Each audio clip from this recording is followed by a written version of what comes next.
So after driving for 4 days all the way across the country, we got here to Durango, and Brad and Nicole showed up. Hi Brad, hi Nicole. Hi. Morning. And Desiree had purchased tickets a while back, which these tickets sell out, so they're pretty hard to get. So we got kind of a floating ticket in case we didn't make it. We could adjust the days. So we're gonna ride the narrow gauge railway. It has a steam train. It also has a diesel powered train, and we're on the diesel train, right? Yep. So we're gonna ride it up to Silverton. It's gonna be an all-day adventure. So Riding in the open one, the gondola. we got an open gondola car, not a closed car. No. So what is it? What's the temperature in Silverton? The high is going to be 65 today. 65 degrees. So it's probably going to be 80 down here. So we're going to board this here train.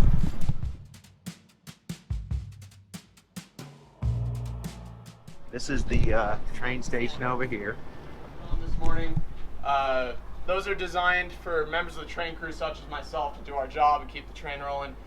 We ask that we have no one standing out there while the train is rolling. We cannot allow that. We cannot allow you guys to stand out there unattended while the train's moving.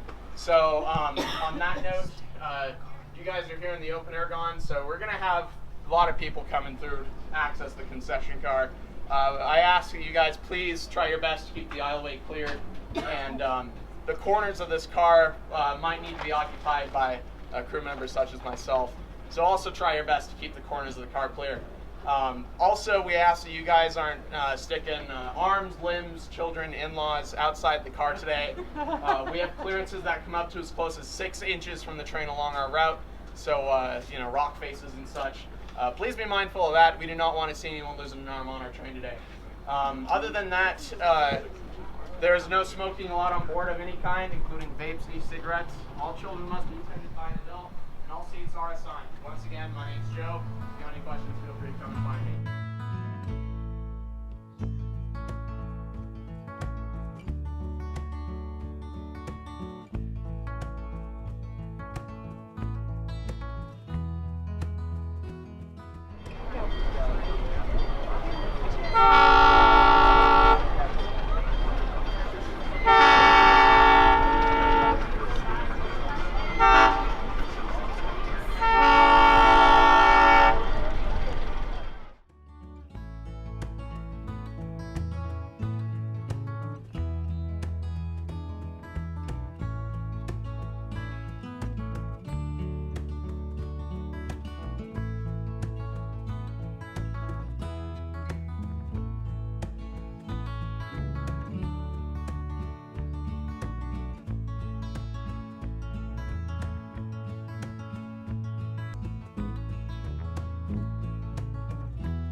We got snacks. Now we got some shade. Thanks. You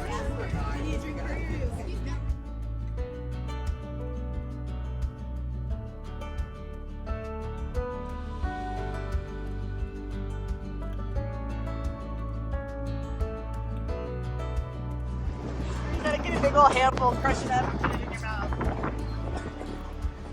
We got a popcorn problem. There's their straw. Yeah. We got the bag down far enough you can Pretzel hold on to bar it. hanging out of his lip.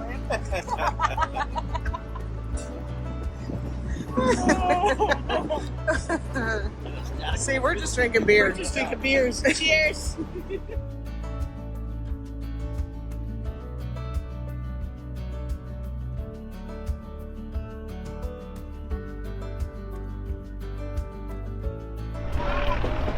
we're rolling into Silverton. You can see it there in the distance.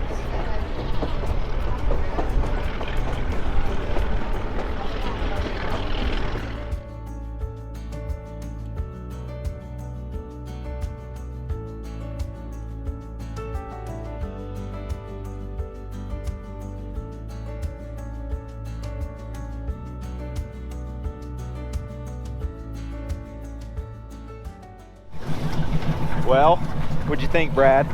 Cool train ride, cool country. We made it to Silverton. We're up here at this place. It is so epic, but check this out. There's a Model A sitting right there. Didn't think I'd see a Model A in Silverton, but hey, quite the little hot rod. Could have drove my Model A up here instead of taking that train ride that was 3 hours long. Model T up there?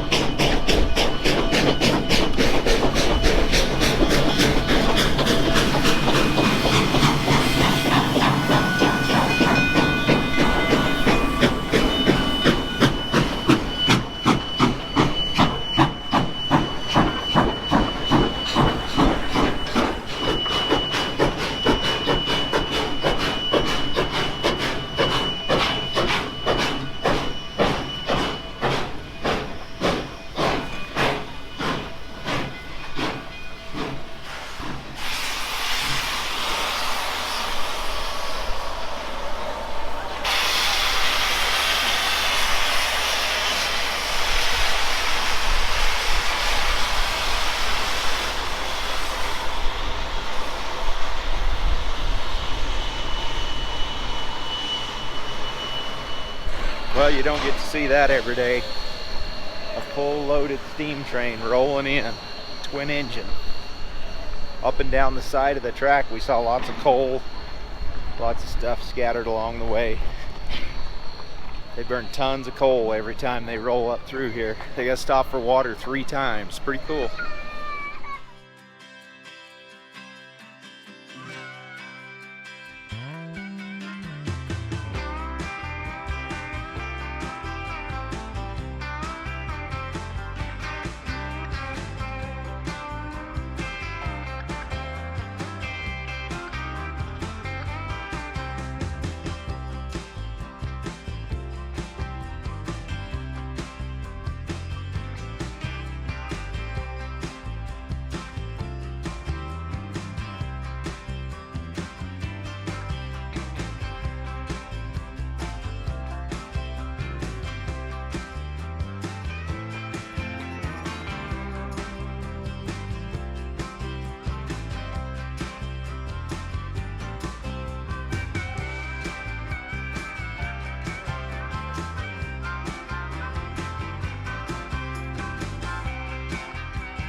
Lava, and then the lava flowed down the river and made this beautiful valley of ours.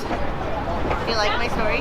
Nicole, did you have fun riding the train? I had a blast riding the train and drinking beers and hanging out with Desiree. She loved every minute of it, every minute of her trip. Would you recommend it to other people? I would definitely recommend this trip to other people's. I would definitely recommend you get a gondola because sitting in those carts, they're a does not little. look very friendly. This you're out in the open air.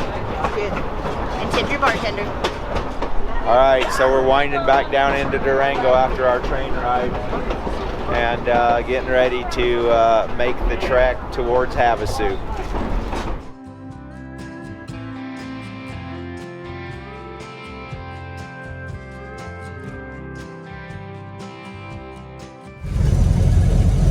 Well, after that long train ride, Brad and Nicole, they decided they wanted to head for Havasu, so we drove all night.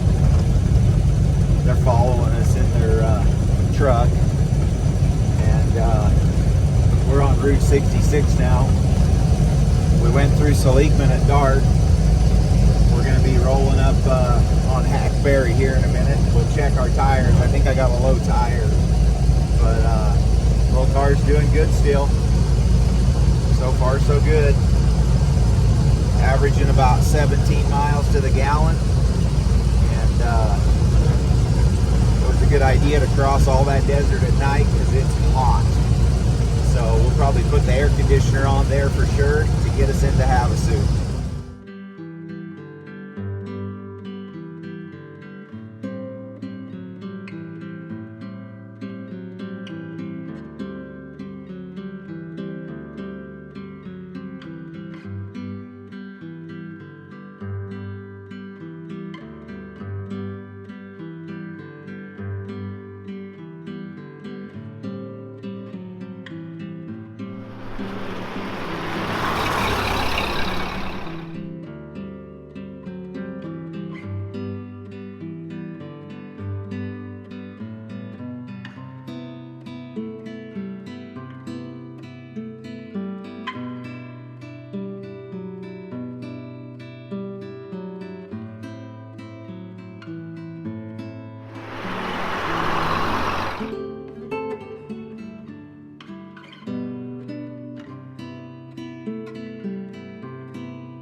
Well, we're rolling into Hackberry.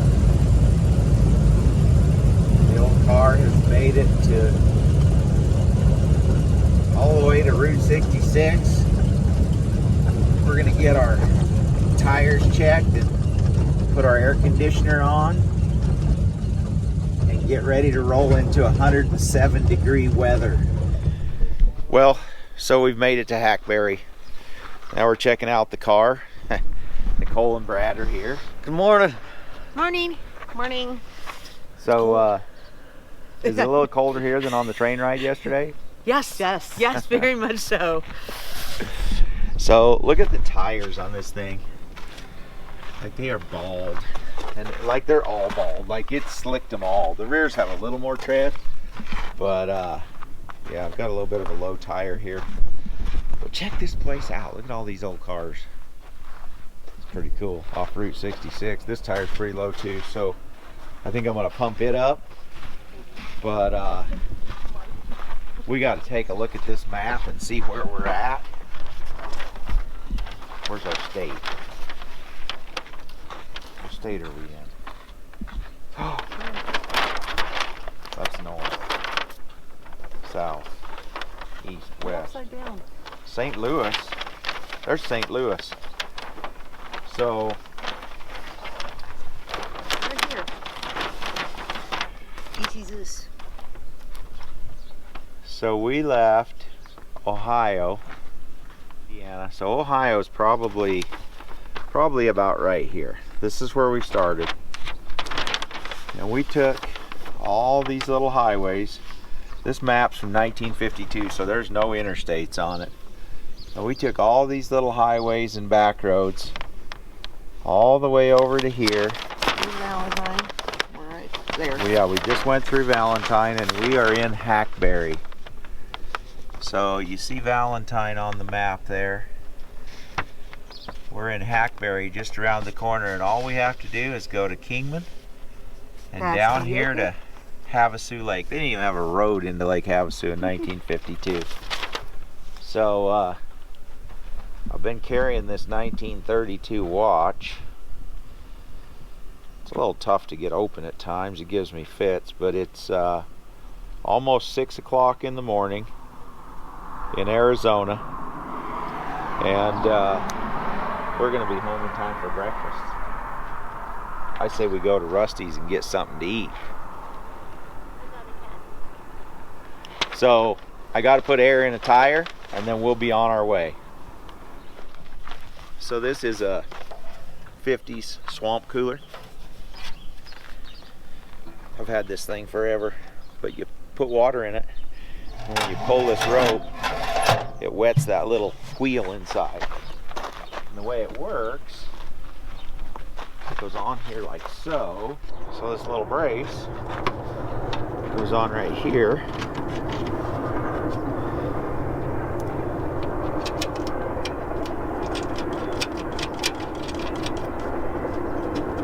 Like so.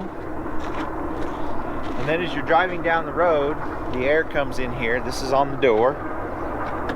The air comes in here like a little tornado, a mini tornado. And then you pull this string,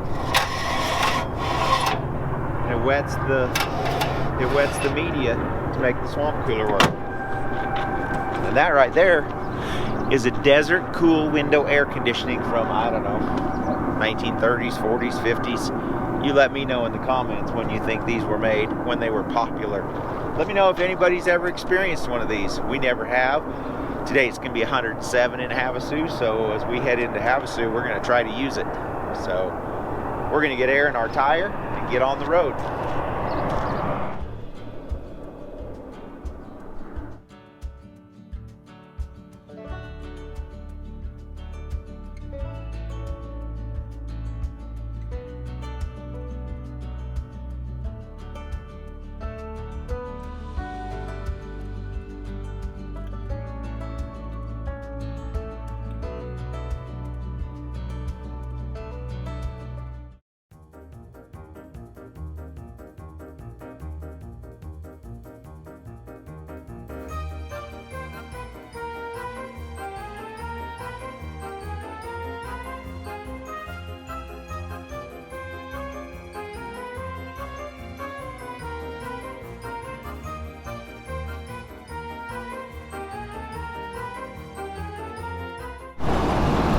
It all comes down to this. It's about 100 degrees. It's dry. It's a dry 100. We got the swamper in. And you know what? I have to admit, the thing works pretty dang good. Like, you gotta pull that cord, wet the little drum up. Ooh, there's water coming in. We get a little bath. Imagine if you're going 60 miles an hour, that thing really hums the air in. But honestly, in this old car, it's doing pretty good. So, yeah, like Havasu City, we are doing it. Been about 2,500 miles. That includes going up Pikes Peak. There's the city limits. We are officially, you know what? From here, we could call Travis at Camel Towing, and he would come and get us. Yes, that's true. Yeah, we could get our $60 local tow with Travis at Camel Towing. Oh my gosh, I can't believe this car has actually made it. Oh, we're starting to push a little water out. It's not like in the desert. So yeah, you gotta pull the cord. Oh yeah, that swamper thing works pretty good. Like, honestly, you know, it's 100 degrees out and it feels cooler in here with that. I'm sure it's gonna rust everything in here, but Home of the London Bridge. Home of the world famous London Bridge. That's one thing we'll have to do with the old cars, drive it across the bridge. This car I can honestly say has probably never been across the London Bridge. So the London Bridge was brought here from London in 1971, and well, 69, it was dedicated in 71, but this car was in Ohio, at least the history I have, from 1962, so pretty unbelievable. But yeah, we're gonna roll on into town, and I think we're just gonna roll right straight up to the house. We are so tired. We drove all night, and what an adventure. Thank you, Brad and Nicole, for helping us on this last day, because it was a tough one. I knew the desert was going to be hard to negotiate, but we figured out a way to do it. Today's high will be, what, 110, maybe 112. That's pretty hot for these old cars, and I know you guys will make comments there that you drive your Model A in 100-degree weather and 110-degree weather. Bring it to the Arizona desert and try to drive it. I guarantee you'll burn it to the ground. When it's 114, 116, you cannot drive these cars. The ethanol fuel will vapor lock right off to the side of the road, and it will be boiling water out everywhere you go. unless you heavily modify your radiator and put a shroud on it and a 4-blade fan and a bunch of drama, which this one's all stock, 2-blade fan, you're not going to be able to cool it in the desert. But here we are. There's the lake. Awesome.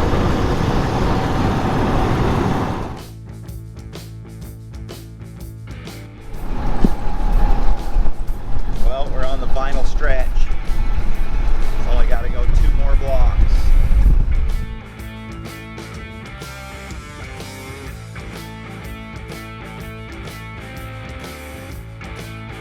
You happy to be home? I'm so happy to be home. You have no idea. We're going to see our little white dog and our little black dog. They're going to be so happy to see us. The car did good though. I'm pretty impressed with this old Model A. It held its own on the road. 2,500 miles. Top of Pikes Peak, top of Wolf Creek Pass, top of Poncho or Poncha Summit. We're talking 14,000 feet, 9,000 feet, and 10,000 feet. It did those summits like nothing. Did it at 20 miles an hour, but it did it. Went up and down. We made it. Well, you got to say for yourself. It was an adventure. You rode all the way across the country in a 1931 Ford Model A. Model A. I am ready for bed though, Yeah. and some actual air conditioning. Yeah, Really. it was a long night last night, so home sweet home. Well, it made it. 2,500 miles. Old Merle is in our collection at home in Havasu. Great running old car. Well, now that I'm back in the shop from my Model A trip, I wanted to show you guys what I carried on that trip for tools and things. So I had the hand crank, obviously, it's in the car, and then I had a big wooden handle screwdriver, and it's in the car. Everything else, as far as tools, is right here in this box. So I'm going to go through it and show you what I've got. I got basically baling wire or tie wire. That's the heavy duty stuff. I had a little ball peen hammer. I had a little bit of just regular wire. There's some more wire, just random. This is just copper tubing. Copper tubing can be smashed out. You can do about anything with it. Spare starter solenoid switch. A little bit of Teflon tape. Obviously a spark plug. Some oil can for the distributor. It's an original Ford oil can. I had this little adjustable wrench. One of my older retired customers gave this to me a long time ago. Pretty neat. A lot of these are just random original wrenches. This one I cut a little bit to do the big spark plugs. A couple of tire irons. There's 2 spoons here. It's probably more than 2. A Phillips screwdriver. Not that you need that for a Model A, but you never know. And then this is a Model A jack. So Model A jack is kind of cool how it works. So it's just a ratchet, and it slowly ratchets up, and then you flip the tab over, and then it ratchets back down. So kind of cool. That's the original Ford Model A jack. So I had that with me, obviously. More of the random wrenches. So we'll set them out here. Some of the small wrenches. This is an original Ford pair of pliers. Original for the toolkit. This right here was really cool. I found this in those Model A parts that I got. This is a Williams water pump wrench. It adjusts the nut on the water pump. So spare condenser, external spare condenser. You gotta have a couple of those. More wrenches, random. This little wrench pack here is clipped together, and it's just a bunch of different sizes. Got a box end on this end. got a few random Model A bolts, a cutoff, generator cutoff. This is just for the glass. This is a broken one, but you know, in a pinch on the road, you could do something with that. A little tiny bit of packing. You never know when you need packing. Got a few miscellaneous gaskets there. This is for removing the gas gauge. Another original Model A, Model T adjustable wrench. Multi-wrench. And then just more random spark plugs. I got lots of spare spark plugs. So this is another spoon, tire spoon, and probably another one of the most important things is a little bit of a grease gun. This has got a needle on the end of it. It's just a little hand pump. You pack it with grease. Good for the water pump and any other little miscellaneous grease things. There's a spring in here. Bunch more random small parts. A few gaskets and things. Timing linkage. I don't even know why that's in there, but it's in there. And then I've got two pieces of just leather shoestring tied on here because you can use that for a lot of different things. And then obviously more screws and things. But that right there was what I traveled back with. That was all the tools I had in the car. And it was everything I needed to fix that car. And I used quite a bit of that along the way, checking the spark plugs and doing different things. But can't believe I actually made it. But kind of cool. And then obviously I had the original hand pump. That was a original Henry Ford hand pump that I used to inflate the tire. Alrighty guys, we're back in Havasu with old Merle. You ready to do it? We made it. You ready to do it again? Yeah. She's so lying. I'm not lying. I tried to talk her into doing it in the Model T. I won't do. She said she don't want to do it. Any volunteers? You go for it. She said the Model T's too rough, so the Model A was good. Anyway, we were just going to talk about a few little things that we experienced along our journey and give a shout out to some of our sponsors and thank some of the people who helped us along the way. I want to start, I guess, with Jim Sr. and his wife, Barb, and Jimmy, Jet Ski Jimmy. Check out his channel, Jet Ski Jim. He drove his vehicle out there with all of our tools and stuff in it, which really helped a lot. I was going to ship some of that stuff, but he said he was driving out to visit his brother and his dad, so I was able to throw that stuff in with him. So thank you, Jim, for doing that. And then back along the way, obviously Tim Miller and Jen from Peace and Grease for following us for the first part of the trip. And it was a big help. It just helps so much when you know you got somebody with a big truck and a tow rope that can get you out of the road, especially not knowing what you're getting into.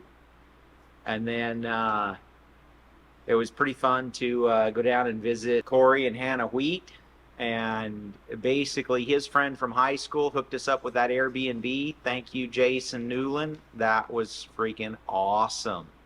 Like, that worked out so good. And my buddy Bob Poole. Bob's Customs on YouTube. That was not planned. He just happened to be there. He literally called me in Ohio and said, "Where are you at?" And I said, "I'm in Lebanon." And he said, "I'm like 15 minutes from there." So I gave him the address, and him and his friend swung by. And then he decided to start his adventure home and hang out with us for a little bit. When we met back up with him in Colorado, we just happened to catch him. He called us the night before and asked us where we were, and we said somewhere in Kansas, and he was in Dodge City, Kansas.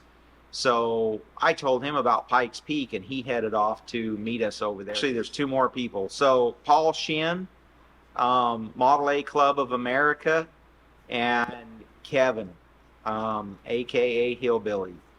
I couldn't have made the trip without his help that night when the connecting rod let go. So thank you, Kevin. And your whole family. It was awesome. It was good to see. It was fun hanging out. So, you know, Paul Shin and I have talked quite a bit about making this adventure, and he gave me some good pointers on what to do and what not to do. And I watched Derek's video, and I learned a lot of, from his, I won't call them mistakes, but, he should have spent a little more time with that car before he hit the road. Obviously, the water pump and, the distributor is quite an issue. So yeah, Derek gave me some good pointers as well. But, starting out in this thing, you have no idea what to expect until you get out there in the middle of Indiana. Yeah, the other side of Illinois, and you literally pull up to one of them four-way intersections, and you stop and you look every direction, and you don't see anything for miles. That was like, except for fields. Yeah, except for cornfields. Nice green. Cornfields, green cornfields, and thunderstorms. That's all you see. And some of those roads we were on those roads for hours and did not pass a car. Like, those roads are rural America. The most major highway we took would have been I think it was a 36 going Highway 36 in Missouri. That was the most major highway we got on. There was some speed limits of 65 on that. Other than that, our speed limit was like 45, 50, 55, which is perfect for this car. But I don't know, we made up kind of a list of some things that we experienced, and we wanted to share that with you guys.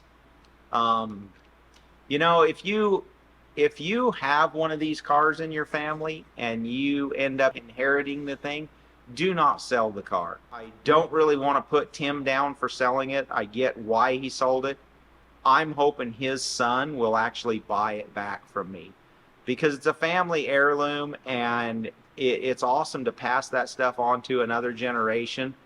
It's not that difficult to learn how to work on these cars. Like, there's YouTube videos, you watch Paul Shin. He's got great how-tos. I mean, you could rebuild the whole car off his channel. And the car ran good. It was pretty awesome. I mean, for the most part. Desiree never did drive it. She still hasn't drove it yet. I'm going to get her to drive it around town when the weather cools off. Stuff going on. She's like, what is this lever? What is that lever? What is that button on the floor? It's like, it's a little too much for her on the highway in the middle of nowhere, but pretty simple to operate for the most part when you get going and you get cruising across the country. One thing I want to point out, we wore out a set of tires. The tires are slick balled on this, and they had pretty good tread on them when we left. You've been seeing all the pointing signs, notice tread on. Yeah, notice the tread, because right now they're slick. This right front, it is slick balled, but the rear ones, they look as bad as the front. I thought it might be an alignment issue, but we checked the alignment in Ohio. It was good. So they just wore out. I mean, you got 4 inches of tread on the road. It's going to wear out. What do we got here? What are we talking about? I know that in one of our videos we said we were actually going to Independence, Missouri, but we chose not to, because that was going to kind of take us out of our way, and then we were going to have to wait several hours to do what we wanted to do there. So we chose to bypass that and keep on the road and get some miles in that day. Yeah, what really happened is we were so miserable crossing Missouri because it was the hottest day of our trip that we really didn't stop for much. That was about 98 degrees with like 62% humidity. So once we hit Independence, we wanted to go to a drive-in movie there. We would have had to wait like 4 hours for that drive-in movie. So she come up with Clay Center, Kansas, and she's like, that's a good stretch. There's a motel there. We can probably make it. So we landed in Clay Center, Kansas for the 4th of July. And just as we pulled in, a ginormous thunderstorm broke out. And it was kind of crazy because it canceled the fireworks. It basically kind of changed our 4th of July. But every little town we went through was shooting off fireworks from the time we left Indianapolis all the way through. It was pretty cool. It was cool to see that. Everybody had American flags. Loved those little towns. It was really cool to see the patriotic, bales of hay, the patriotism of the farmers and the good people in this country. It was cool. It was interesting for us because we've been across the country many times, but it's always on I-40, I-70, I-80. To cross the entire country on the back roads of America, I'm telling you, If you haven't done it and you think you want to do it, just go do it. It was probably the best trip we've ever taken across the country. It was It's phenomenal. definitely the most fun. So one of the things we struggled with was how closed up all of the small towns are in this country. Every little small town we came across, they had a really nice little restaurant or diner, but they were all closed. They looked like they were ready to open at any minute, but they were all closed every day. It didn't matter which day it was. We kind of gave it to them on the 4th of July. It's like, yeah, it's a holiday. Maybe they're just closed. But every little town we expected to find a little, country restaurant. None of them. They were all closed up. It was shocking. Desiree kind of figured out that what was it? Casey's gas station. So she kind of fell in love with those little stops, and she would search them out. And Those were actually the most. what was the Consistent one in stops. Illinois? It was in Springfield, Illinois. Springfield, Illinois. So we were rolling in there. Everything was closed up. 4th of July. And we stopped at a Casey's in Springfield, Illinois, and the people there were really nice, and they made us breakfast sandwiches, and they just went out of their way to help us out with. I can't remember whatever the we guy's needed. name, but it was his birthday, 4th Yeah. of July, Yeah, and he was so working. If you see this, happy birthday Yes. again. It was. It We was really pretty cool. appreciate y'all. Like, you took care of us. But yeah, the Casey's gas stations were lifesavers, and honestly, we were stopping for fuel about every 100 miles. We wouldn't go much over 100, 150 miles. The gas stops were too far away. The Model A, it holds 11 gallons. The one stop we put in like 10.8. I had a couple gallons in the can on the back, but that's not going to get you another 60 or 80 miles. And some of those towns, it was a long ways in between gas stops. Yeah, due to all the shutdowns. The hardest day of driving. I think that was our Decatur, Illinois to Play Center, Kansas, because it was super hot. I am lucky enough to sit on the side with the exhaust, so the floorboard was super hot. Yeah, Can't get enough circulation in there. She kept saying, it sure seems really hot over here. And I'm like, well, the muffler does run right under your feet. She's like, yeah, I feel it coming through. So yeah, it was really hot. And we would have tried the little swamp cooler air conditioner out there, but the humidity was so high, I knew it just wasn't going to work. So we did learn that putting the windows up, kicking the windshield out, that would push the heat down through the floor, and that helped until it got about, 90 degrees. Once it was past 90, it didn't matter. It's like roll the windows down and let the flies and bugs come through. And yeah, that brings up another thing with Desiree fighting the bugs. Every time a bee would come in and land on her, she'd squeal and jump out of her skin and almost open the door. And I think by day 2, she was comfortable with grabbing a bumblebee by the wings and putting him out the window. Like, so many bugs came in there. Like, that window was like a vacuum cleaner when the bugs would come in. They'd land on you and get in your pocket, and pretty soon they're flying around in there with you. That was pretty Beetles insane. So some black hornet looking thing. oh yeah, the bugs are a lot bigger out in the Midwest than they are here. So. And then you feel it crawling up your leg, and you're like, "What's that?" So The longest day. I think our longest day was definitely our last leg coming into Havasu, because we got We drove all night. Yeah, we were So- up at least 29 plus hours. We did that ride. Yeah, so we got up, we rode the train, Uh-huh. and then we got off the train, we had dinner, and then Brad and Nicole were talking, and we figured the mileage, and we're like, well, let's just drive through the desert at night. So we drove all night, literally, to Seligman, and the sun was starting to come up in Seligman. So that was pretty cool, but that was pretty hard. But there, the desert's horrible out here, over 100 degrees, and it was like 115 for the high the day we got home. So rolling into town first thing in the morning, that was pretty good. Yeah, what time do you think we rolled in? I think it was don't like know, 8. 8:30, 9 o'clock. Yeah. It was somewhere. It was early. It was way early. we were still in Clay Center. We're getting ready to leave. And again, And- everything's shut up, as in, Yeah, you can all- go in and dine. Yeah, all the But some all of the the diners are drive-thrus are closed. So we open. found a Wendy's that had a drive-through open.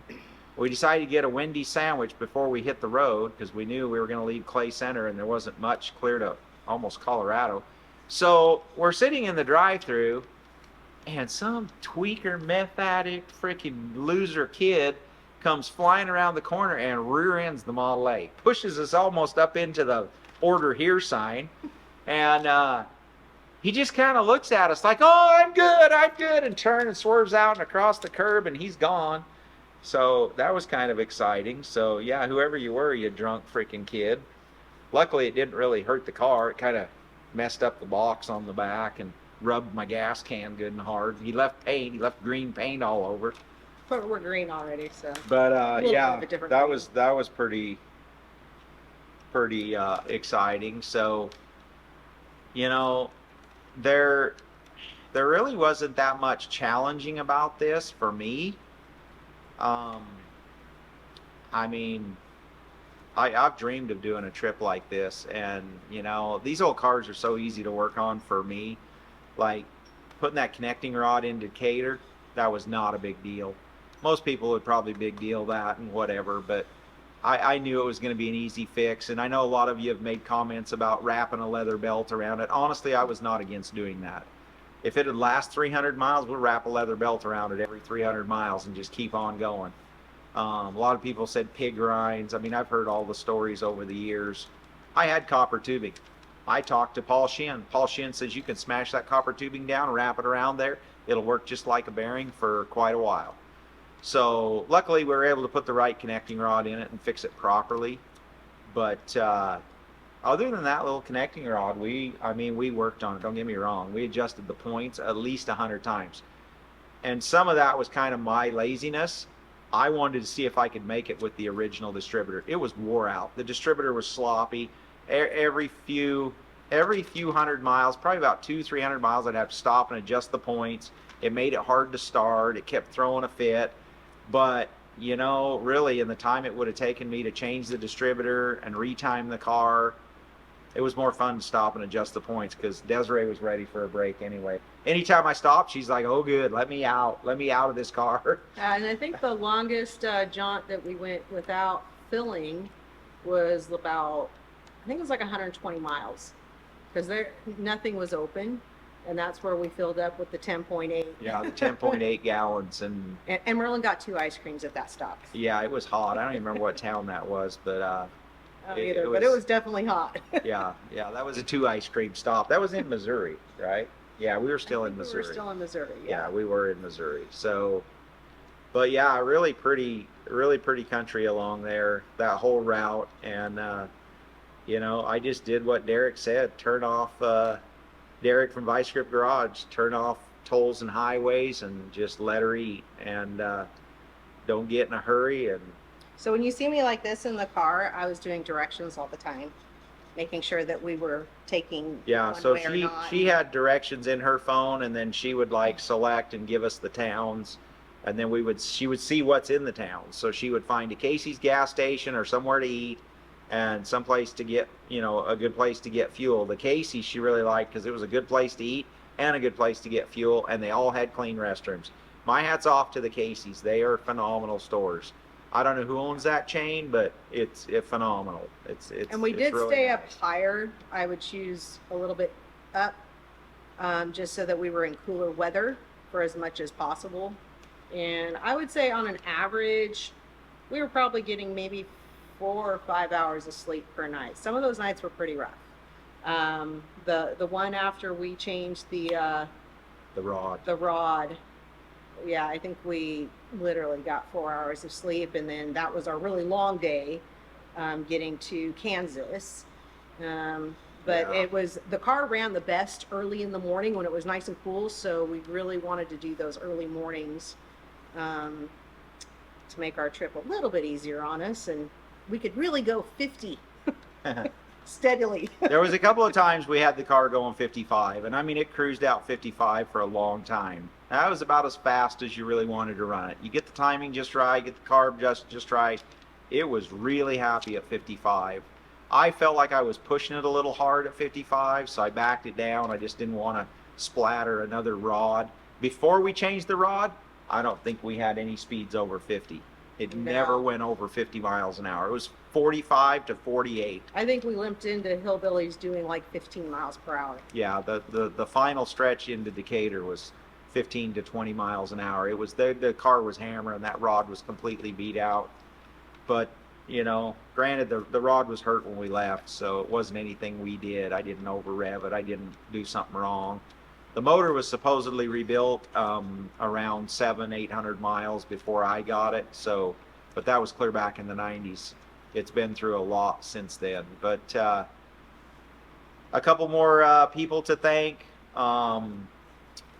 Industrial Fuel Injection for sponsoring the video. Really appreciate that. Make diesel fuel $1.99 again shirts. You can get those at industrial.com. Also, the MPG Max fuel additive for your diesels. Be sure to check that out. And anytime you need diesel parts, fuel injection, they got a lot of stuff. They remanufacture different stages of engines. They got all kinds of products. So be sure and check them out, industrialinjection.com. I want to thank our daughter, Kieran. Oh boy. She deserves the biggest, most hugest, love her, gratitude. She does all of our editing. She chooses all the music. She puts everything together for us. Granted, we'll sit down, or I have stuff, or he has stuff, but Merlin will sit down with her and like pick out the most important things, but then she goes to work, and that's all her doing those little taglines and the little inserts and little funnies.